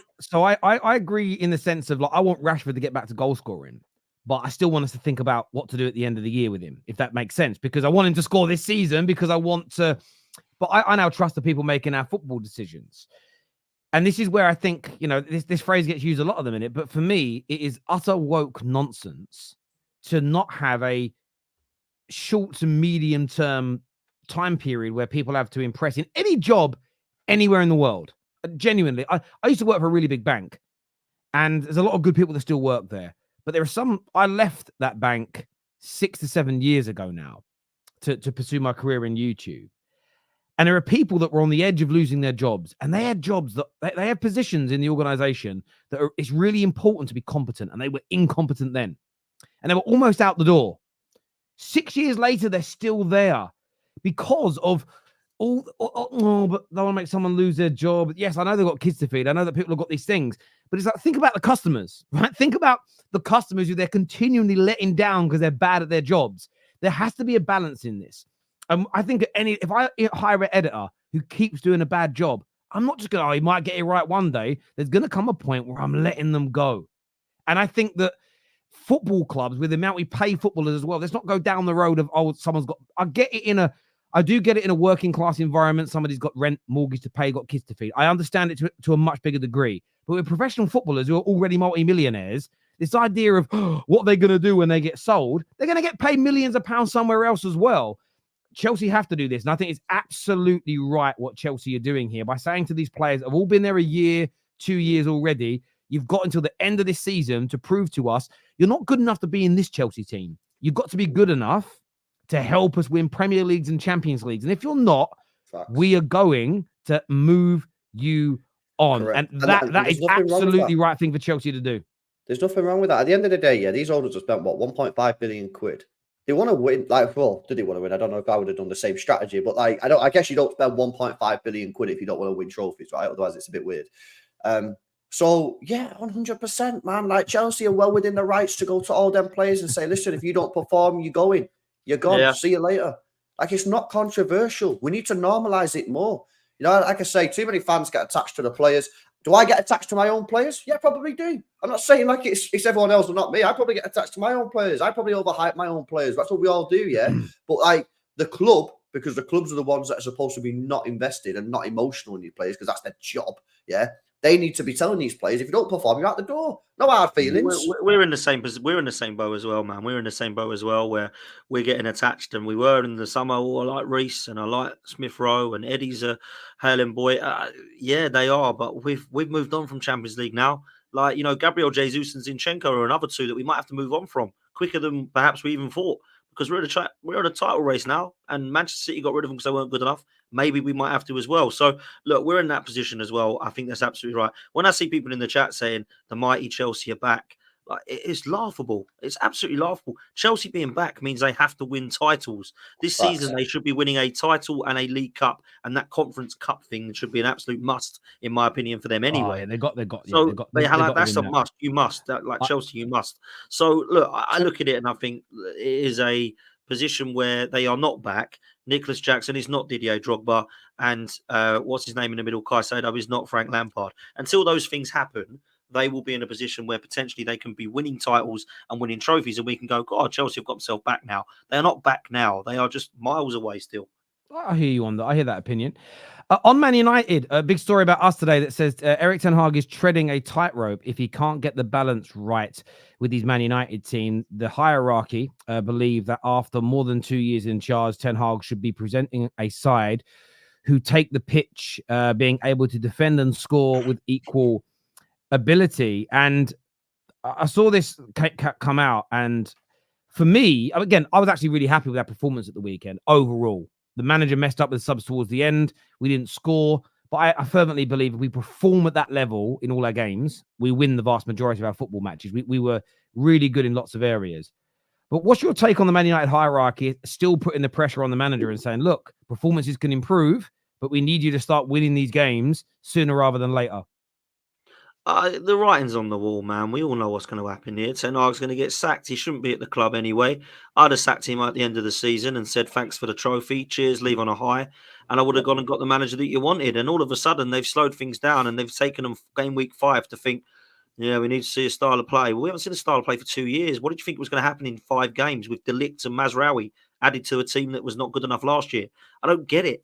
Like, what they're doing at Manchester United is incredibly slow, in my opinion. If they're now looking at this scenario thinking, oh, yeah, 5 games in, we're not quite seeing it. He might be under a bit of pressure here. I said he'd be one of the first managers sacked to stand by it. I think Ruud van Nistelrooy will probably be put in charge. And I think you'll then decide if you either want to keep Rude or if you want to go for somebody and keep him as your coach. I think it's an absolute madness what's going on. You're still no improvement. You're still no better. You've still got a squad that's not good enough. I don't look at the structure and think, wow, what they've done so far means Man United are going to be improving Champions League. I have you floating around 7th and 8th again at the moment. So I just don't think the team's good enough. And I don't think the manager's anywhere good enough either. I just don't. I completely agree. You know what's mad as well? I think Ten Hag's been a bit of an idiot here. I think in life, sometimes you need to realize that, like, I'm at my depth here. You know what I mean? Like, I'm at my depth. He could have walked away in the summer, having won a Carabao Cup and an FA Cup, yeah. And he could have left. He could have left by mutual consent, and he could have, like, in his statement, he could have said, listen, you know, he could have basically shit on the club, the players, whatever, and said, I still managed to win 2 trophies despite major issues, right? And he's decided to stay. It's never going to work for him. He doesn't have the capability. This is his 3rd year. This is the year he's supposed to be challenging for the Premier League. That's the truth. In your 3rd year, you're supposed to be challenging for the Premier League at the bare minimum. Yeah. This guy's like challenging to get to a Europa League spot again, because you ain't coming top 4. That's clear. Yeah. So it's just a matter of time, delaying the inevitable, kicking the can down the road, however you want to say it. United season is just it's just a waste of time yet again, because it's just a waste. You're just delaying it. You need to move on. You need to get this guy out of the football club. It's great for me. I love it. I love coming in here, ripping into United every week. But like, if United want to move forward as a football club, you've got to get rid of him. It's not worked out, man. And they should have got rid of him after the FA Cup final. But they bottled it or whatever. You know what I mean? I'm not having this thing about, oh, yeah, but there was no one better. You tell me there's no one better than Ten Hag. Come on, man. There is someone better than Ten Hag. I understand that. I mean, there are. My caveat and my challenge is more, did the better managers want to manage us at that point? I think that's a fair point. My view is this. I get what Potsy's saying, that it's slow. I think in this situation, the confusing element about our rebuild is that you are right. Ten Hag's going into his 3rd season, but our rebuild is 5 games in the Premier League old. And we are changing the type of players that we try to buy. We can tell that with the technical flaw of the individuals that we bought. And honestly, like, in terms of our performance overall in the last game, it's one of the best I've seen us play in a very long time. We just didn't finish our dinner. And if you actually go and look at the big chances that we've missed in games this season, if we'd have converted just 4 or 5 more of them, we'd actually be sitting on about 12 points and things would look a little bit different.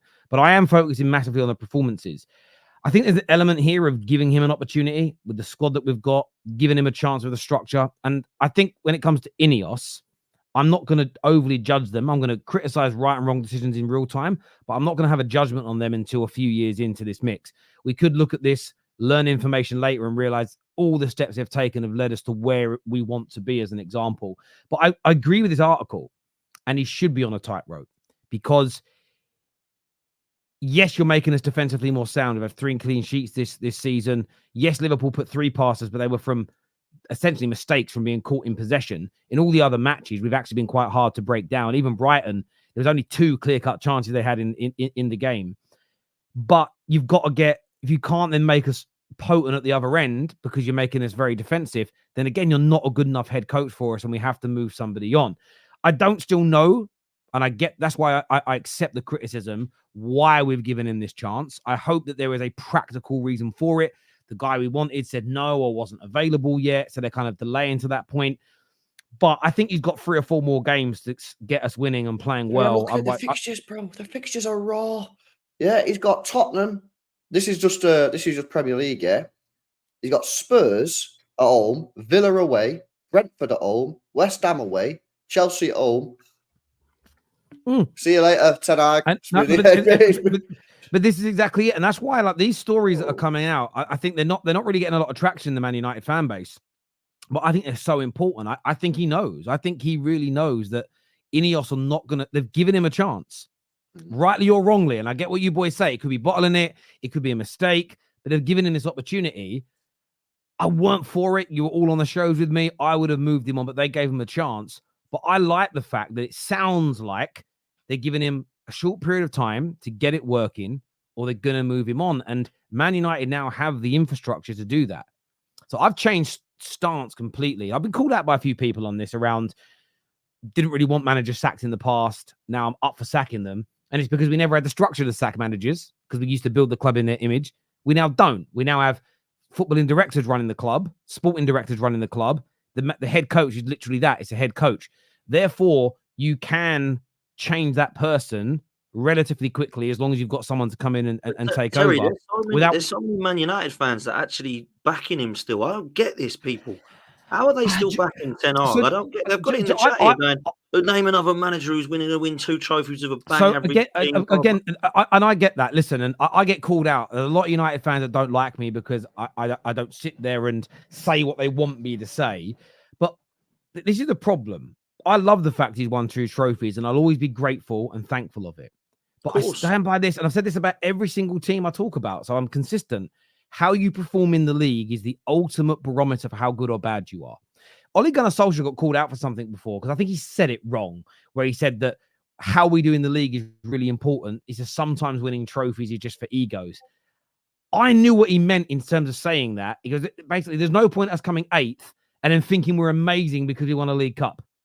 That is how I interpreted that when he said it. And I agree with that. I don't want to come 8th and play average and win a League Cup.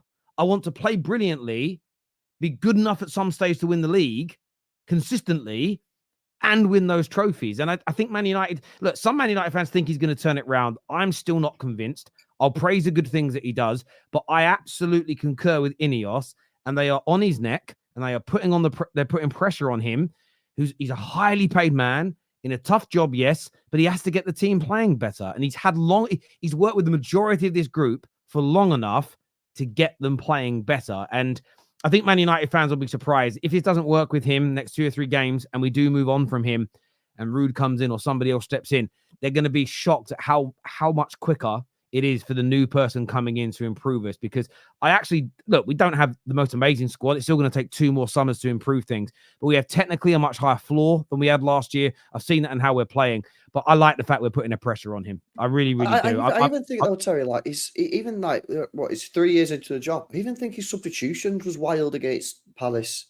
No, they were. The sub. I know what he tried to do. He tried to make subs, and he tried to encourage Palace to come out so he could hit them on the transition. It didn't work. He's got Xerxes. I don't think he's ever going to be a 30-goal a season striker. But what he brings to the team in terms of our play, as soon as he came off, we lost our shape. And I wanted to respond to this here that says trophies are the pinnacle unless you're Ten Hag. Madness. But they're not just the pinnacle. Again, that is a reductionist view, almost like a red herring of an opinion in many ways. Winning trophies is amazing. The pinnacle of football is winning the trophies and being consistently in your title challenges and being consistently good enough to win the Champions League. That's when you're at the pinnacle. I wouldn't say the pinnacle is winning all those things every year, because nobody's ever done that. So that's beyond the pinnacle. The pinnacle is when you're at your pinnacle best is when you're winning trophies, challenging for league titles, challenging for Champions Leagues. And within those challenges, I would say a 5-6 year period, you're winning some of them. That's the pinnacle. The pinnacle isn't coming 8th and winning an FA Cup. That isn't the pinnacle of football. Yeah. So again, you're reducing. It's a red herring what you're doing. It's a red herring, in my opinion. It's not a proper opinion. It's only so. It's like it's superficially connected to success, but there's no depth to it, and that's the problem with that conversation. And again, people say, but you didn't want people sacked before, because I didn't see the point in sacking managers prior. Even when I wanted them gone, I never said we're going to improve if they're sacked, because I knew without the infrastructure, it would still fall apart. Been proven right. 5 managers running. Can't still believe people are arguing with me on that one.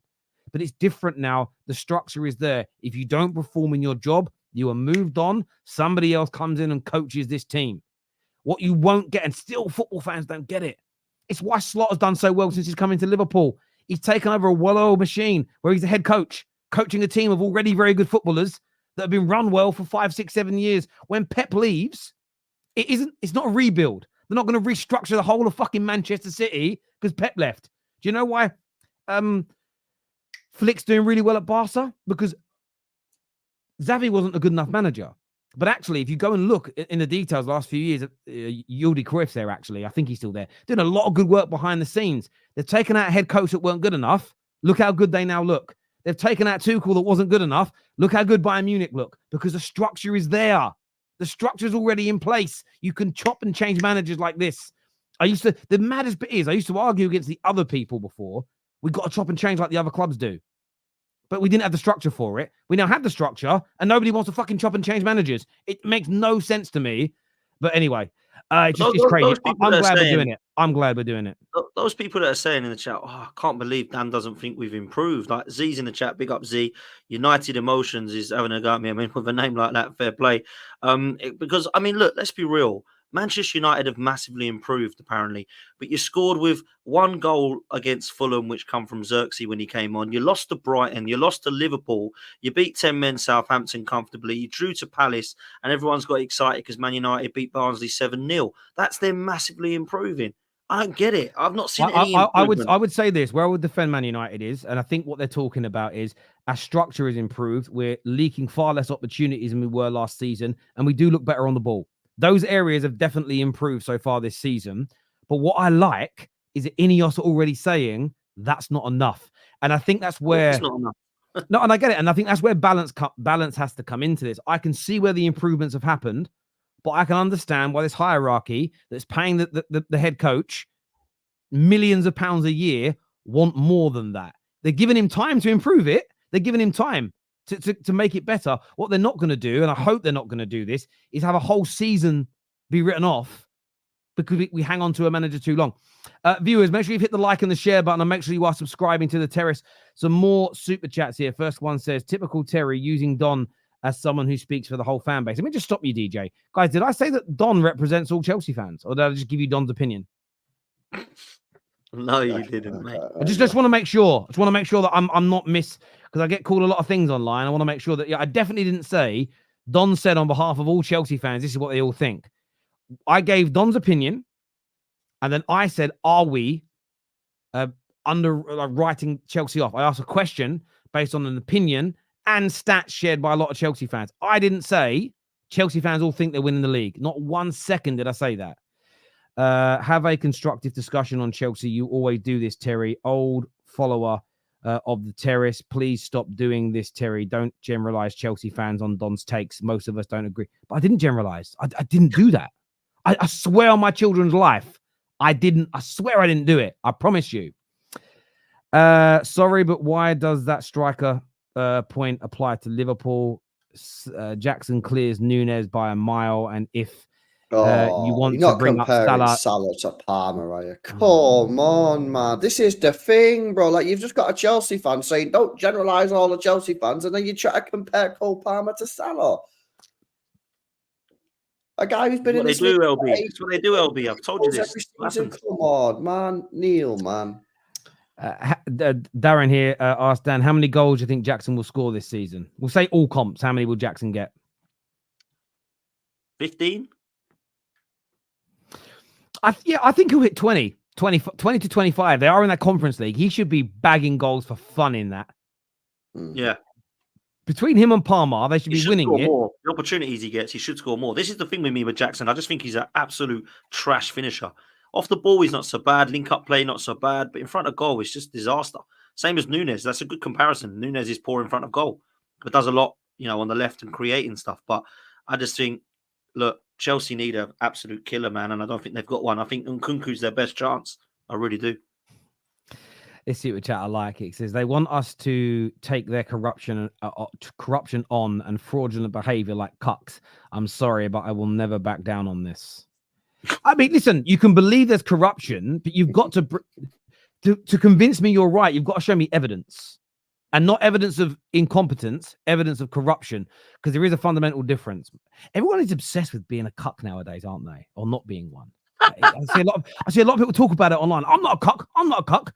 Half the time, I'm not saying this guy. I'm like, I know you're not a cuck. You haven't even got a girlfriend. You can't be a cuck unless you've got a girlfriend, and you haven't got the first bit yet. Jesus. The best thing for me about this game was we actually matched City in the first half over the whole half. Was really worried, but loved the bounce back. Yeah, I would say, do you boys both feel that we were, I'm not saying it was the wrong decision, but because of Trossard, because of the ref, whoever it was, we were robbed of what would have been an amazing second half. Yeah, 100%. Yeah, of course, 100%. 100%. Absolutely. I was blame Trossard, isn't it? You know, I actually think for both teams, I think Manchester City, in hindsight, at the time, probably thought, "Oh my god, this is brilliant. We're going to win now. They've got 10 men." But in hindsight, probably think actually, I fancy our chances 11 v Well, 11. you actually might be right. Again, we don't know what we don't know. It could have been easier to beat 11 men. Yeah. City celebrated a draw. We didn't. See you at the Emirates. Buckle up, Rodri FC. We're coming for you. Everyone crying can keep crying. Come on, man. I like the spirit, Sonny. Come on, man. I'm here all year, bro. Come on, man. Check Arteta's press conference. 3 bad injuries, 2 sound muscular, and 1 potential serious one. That could be Raya. So it's not dark arts, is it? Yeah, I did a show with judges on this before, which before we come on, which was Arteta's press conference. Basically said there's going to be players not available for tomorrow, and also they said, "Is there anyone serious?" And they said there could be one, and the rumor is it's David Raya. So we'll see. Has he got Norbert now, innit, bro? He can't play him tomorrow. He's cup tied, mate. So right now, you're playing. What do you mean? What do you mean cup tied? Yeah, real cup tied goalkeeper. We bought a cup tied goalkeeper. Real You talk. bought a cup goalkeeper and he's cup tied. What are you on about? Tied. I know, it's brilliant. Crazy. Oh my god, bro! Big up, Edu. Big up, Edu. He played against West Ham a couple of weeks ago before. I think it was a week or a few days before the window shut, and we signed him. And it's like, oh, at least we got a cup keeper that can't play in the cup. Yeah, crazy. They were deliberately breaking our players' legs for years, and we were told to get stronger. So my response to everyone now is to get stronger, man up. Love to see Madrid versus Arsenal in the Champions League this season. Madrid been winning using the dark arts since forever. Imagine Carvajal versus Gabriel, 2 shit houses. I agree. I want to see Real Madrid. Yeah, is he on about Real Madrid? Yeah, Real Madrid versus Arsenal. I want to see that, man. That'd be decent. I'd like to see Real Madrid versus Atletico Madrid with that shithousery. Can you imagine those the managers don't know each other? I don't know, they might be friends. All these footballers know each other, really. Imagine them 2 on the sideline near each other. That would be a madness. What's your Premier League combined team, and which player for each of you is the most fundamental? Right. So starting goal. Got to be Alisson, isn't it? Is this not all time? This is currently now. Okay. Oh, yeah. We'll do current, yeah. I'm happy to do. Alisson for me, yeah. Alisson, right back, right now. Trent looking good. I'd probably go Trent. Left back. Gvardiol. Is there a better left back? He's very good. Trust me, Gvardiol. Man. I agree with Dan. I won't argue with your pick. Go on. You know what's coming up, bro. I won't argue if you don't argue with me. If you argue with me, I'll argue with you. I'm going to go. There was a couple of other options, to be fair, that have been good, but I don't think they've been better than Gvardiol. Not Robertson. Cucurella is in very good form. The Low's in very good. The Low's in good form. But Gvardiol I get. Centre back partnership. Who's a centre back partnership? Nah, see how you did partnership there. All right, okay. So left side is centre back. I ain't gonna argue with it. It's Gabriel Saliba, man. It's Gabriel and Saliba, in it. Yeah, it's got. It's got to be. The DM. Rodri would have been Rodri, but obviously. Yeah, so let's take this for the fun of it. Rodri's out injured, so he can't be in it. Who would you go with? Because it is Rodri if he's fit. Yeah. Based on, I would normally say Rice, but based on this season, he hasn't been playing there. So, you know, someone I like, and I don't think he's been playing there either. I don't know but I've not really followed him that much. I really like the Alvarez from West Ham. You know, I really like him. I really like Alvarez, but I don't know if he's been playing this year. I've only watched him last year. Caicedo's been amazing this season. Yeah, I'll probably go with him. You know, I'll let you. I'm abstaining for this. Or what's his name? He's been Gravenberch. Good. Gravenberch. Anana's been good for Villa. You know, Anana's been good. Decent, yeah. What about Gravenberch for Liverpool? Yeah, he's been good. He's been really good. Which of those 3? Gravenberch, Caicedo, or Onana? I'll go Onana. I'm impressed with Villa. I know I'm going to go Onana. I think he's impressed me. I was going to go Caicedo, but I've been outvoted. So it's going to be Onana in there. Left-sided midfielder.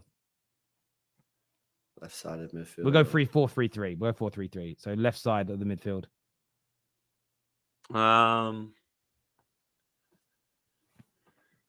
So early, isn't it? Yeah, it's tough, man.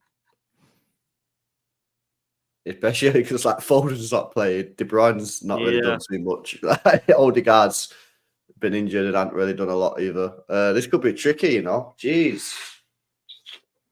I'd put in Palmer was trash for a couple of games. I can't put Palmer in there.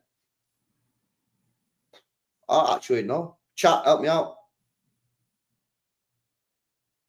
No, Do you know what? Do you know what? McAllister's been very good for Liverpool. Yeah. That was the one I was thinking of. Was McAllister. Morgan Rogers, shout. Yeah, Morgan Rogers. Shout, Morgan Rogers. yeah, I think Morgan Rogers and yes, and McAllister make like a midfield three. They've all been excellent. Some people saying Mainu. I'd love to throw Mainu in, but Man United haven't been winning enough games. He has been good. Tielemans has been quality. Tielemans has been good. Right, they've been very good. Their midfield, left-sided attacker. Again, they've all been Diaz, isn't it? It's got to be Diaz. Oh yeah, Luis Diaz. Yeah, Luis Diaz has been amazing. Right-hand side,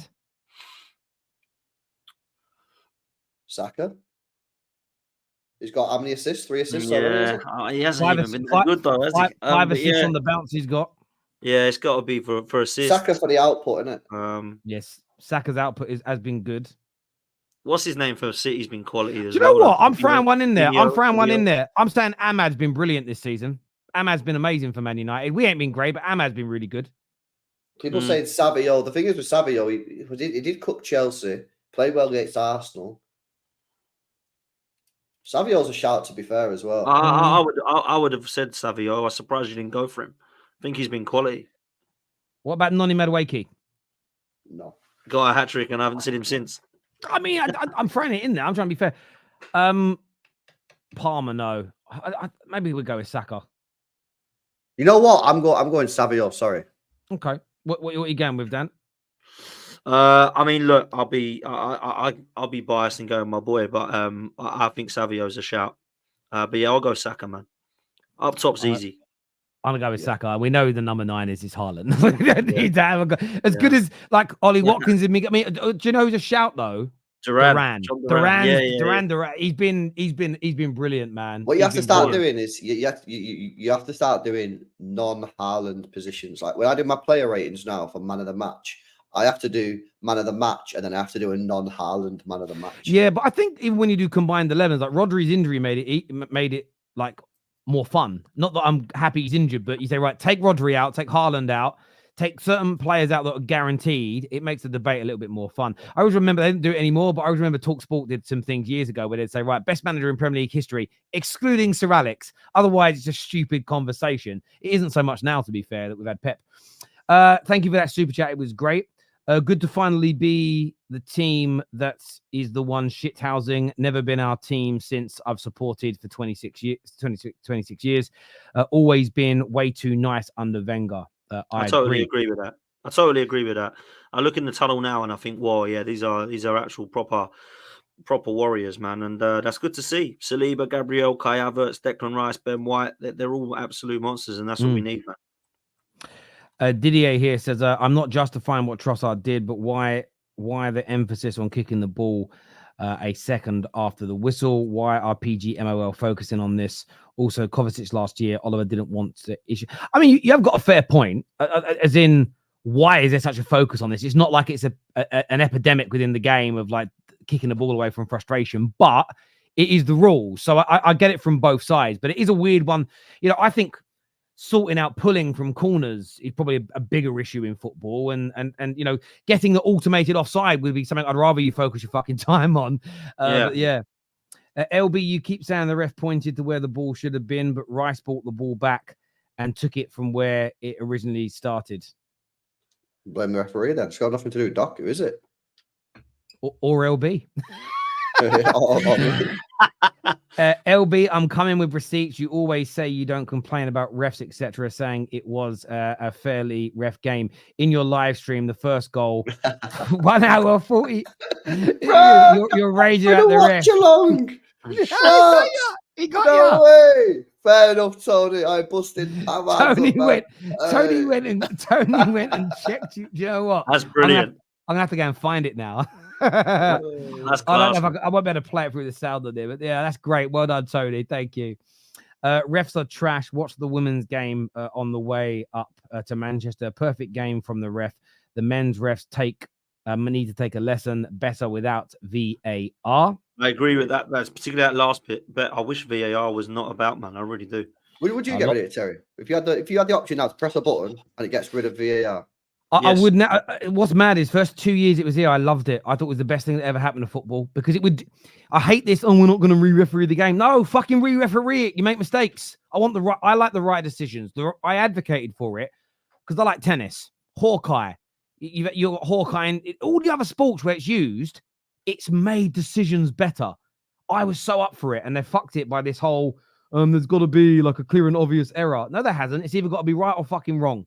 To a certain degree, and these fuckers get it so wrong every time. I'll get rid of it. Yeah, Michael Oliver has never issued a red card to a Man City player in his career, despite officiating 47 matches. That is a crazy stat. We're just an honest football team. we play by the rules. We play by the rules, chat. We play by the rules. You know what I mean? You know that's not true. He actually had sent somebody off.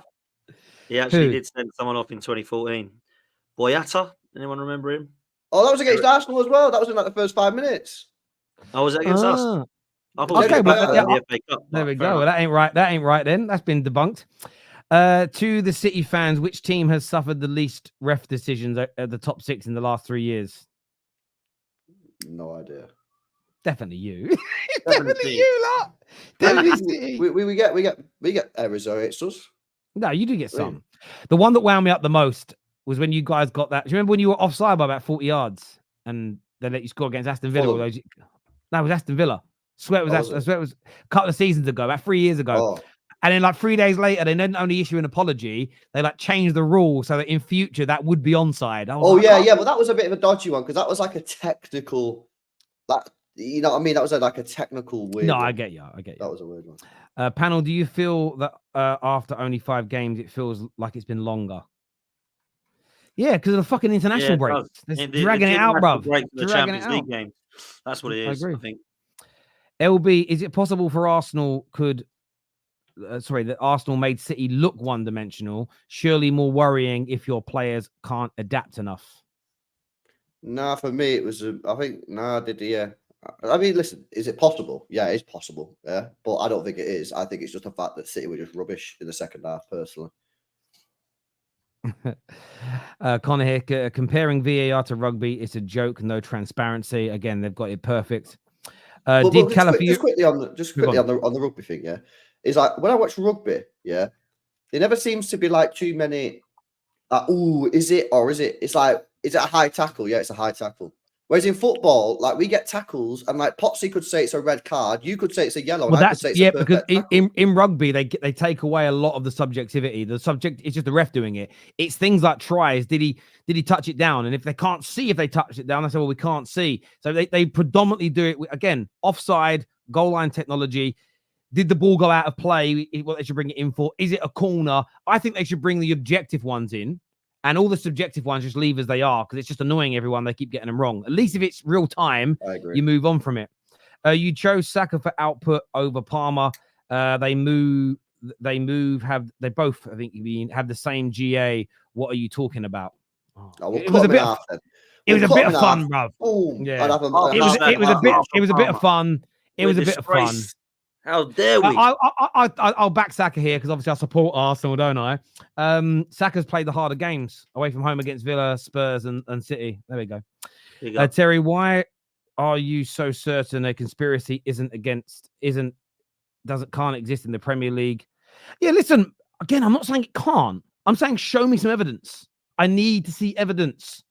I need to see some evidence of it, and then I'll believe it. I'm very much like that in life. I need evidence.